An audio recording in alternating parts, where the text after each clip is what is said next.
त्यामुळे सुप्रिया सुळेंना पण हे माहिती आहे, पण त्या सध्या राजकीय फायद्यासाठी आणि त्यांचे इंटरनल जो राष्ट्रवादी विरुद्ध राष्ट्रवादी जे अत्यंत म्हणजे तुम्हाला सांगू खरं तर मानसिकरित्या हिंसक अशा प्रकारची लढाई चालू आहे इंटरनल. त्यामध्ये त्यांना फडणवीसांचा एक सहानुभूतीचा कोपरा हवा आहे. बरोबर. जबकी त्यांच्या वहिनी सुनेत्रा वहिनी ज्या अजितदादांच्या पत्नी आहेत त्या मंत्रिमंडळात आहेत आणि त्या थेट फडणवीसांच्या सोबत आहेत.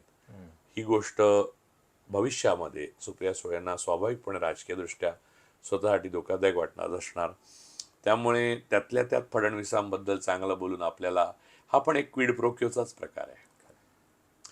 कारण फडणवीस आणि खरातांचा एकही फोटो नसता. बागलामुखी सोडून दे, पण एकही फोटो नसता. तो पूजा मध्य प्रदेशमध्ये आनंद करणं सोडून दे. कसं आहे माहिती आहे का, हा फडणवीसांचं किंवा 39 मंत्र्यांचं आणि कोणाचं नाही, हे सगळंच इतकं बिघडलंय ना की स्वतः मोदी पूजा करतात, स्वतः शहा पूजा करतात, स्वतः सगळेजण जाऊन पूजा करतात. आणि ते इतकं, अरे संसदेत पूजा घेऊन आले काय ते म्हणजे काय ते भस्म लावलेले. हे सायंटिफिक टेम्परामेंट आणि आपल्या शपथविधीला पण होतं. नाही, हा संपूर्ण मेंटल इलनेस आहे समाजाचा. एक समाजामध्ये एकदा युरोपमध्ये एका गावामध्ये हसण्याची लाट आली होती, हसून हसून मेले लोक. तसे हे अनसायंटिफिक टेम्परामेंटने समाज मरण्याची चिन्ह दिसत आहेत मला. ती लाट आहे. हा, तर त्यामध्ये सुप्रिया सुळेंचं विधान हे लाटेवर वाहून जाईल एवढंच आहे.